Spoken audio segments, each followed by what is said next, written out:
What's up, guys? So I realized I haven't did a video on the cars lately, other than the other cars. But let's do a little update on both Sonic and Supersonic here. So the first one, we'll get to the Daily Driver one.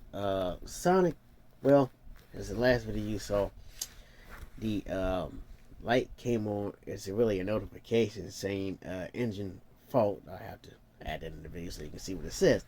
Well, it did it again a couple of days, I guess almost a week ago now. Yeah, about a week ago now. I couldn't get out of second gear, and so this time it happened on a cold start. Um, but like I said, I know it didn't have any codes in it because the check engine light. I didn't do it. The check engine light was not on, so therefore, it's nothing really wrong with it. However, I really think I might know what's wrong with it. The people at the dealership said that the guy who had it before me had disconnected something so they could hear the turbo better, which I have been noticing a little bit. So I think to fix that, I would have to have it tuned, which means if I do that, I will void the warranty, which means I can't do that. So I have to wait. Apparently, we got the extended warranties. That's another 5 years. Great. So, um, once that's done, then I can get it tuned, and that problem will be gone. Get the all spend some money in the car and get it the way it's supposed to be. So that's what's going on with that. Other than that, he's doing great. I drove him today. Okay, second update. Haven't touched Supersonic yet. Since the last video, I was talking with my other uncle, the one you saw in the video, and we came up with some ideas of what it could be, hopefully. The first issue is, we'll start with the second issue, really. Let's start with the second issue. So in the last couple of videos, you saw how when I was trying to get it to start, it wouldn't stay running. I didn't realize this until I was thinking about my uncle's tractor, the one I've been driving. How if the battery isn't fully charged, it'll affect how the car runs. Now I didn't check the voltage in there, but like I said, that car has been sitting for a while and it hasn't really had a charger on it to really keep it charged up. Um, so I think that's why it's not staying running, because I probably need to put a charger on it, let it sit for a little bit, and it should be fine. Now, the bigger issue. I'm gonna look more into this, but my uncle's thinking it is the valve, okay? One of the valves or something. Hopefully that's what it is. So what he wants to do is change the oil in it and put a thicker weight oil in it.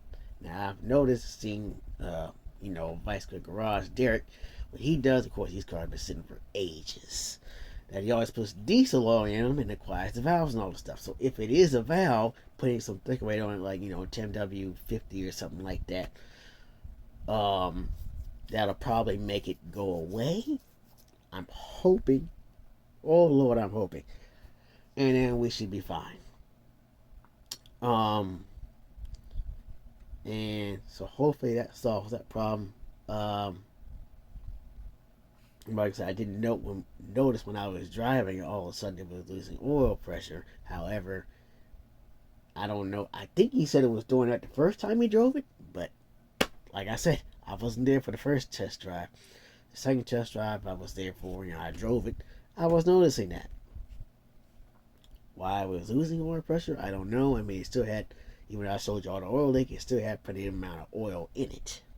So, I'm not sure there. Hopefully, maybe just, the oil is thinning and maybe, expanded or something. I don't know when it was running. Just a couple theories there. That's what we've been coming up with.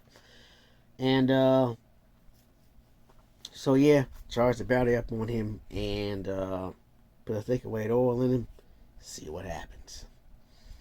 So, we'll also throw the other two cars in there.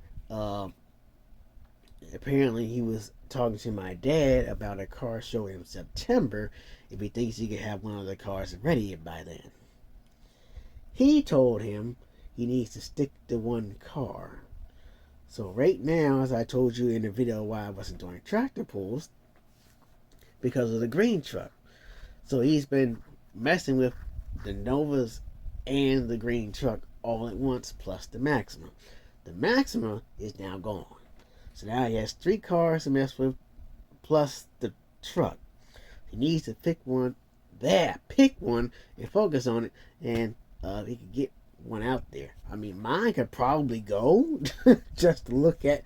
I mean, starting it up, probably hear something there. You may not want to start it, but it's pretty to look at. Yeah, the other two, I mean, they're pretty close. The one that's probably really the closest to be car show ready is my living uncle's, because his has a full interior in it. Casper has nothing in there. So Casper's close to being getting ready to start up. I mean, got some got to mount the shocks on that, and I think we gotta still run a brake line somewhere and put the gas tank back in it. That's about the same. It's about the same for both cars probably. And hopefully I'll be there to film some old start, cold starts. Wonder which one will start up faster. I might say the orangish reddish one, because he's going from a fuel cell to a fuel tank, as opposed to Casper, which already had a original fuel tank in it. Maybe a little bit more difficult for the other one. I could be wrong. However, we saw when Rudolph started, after putting gas in it, that thing cranked right up. Good Lord, probably a little bit faster than Supersonic would have. So we'll have to see. But anyway, that's the update, and I'll show you what Sonic what the message was, and we'll have to see what happens when we get around to messing with Supersonic. But Sonic is fine, so we'll see. Check y'all later.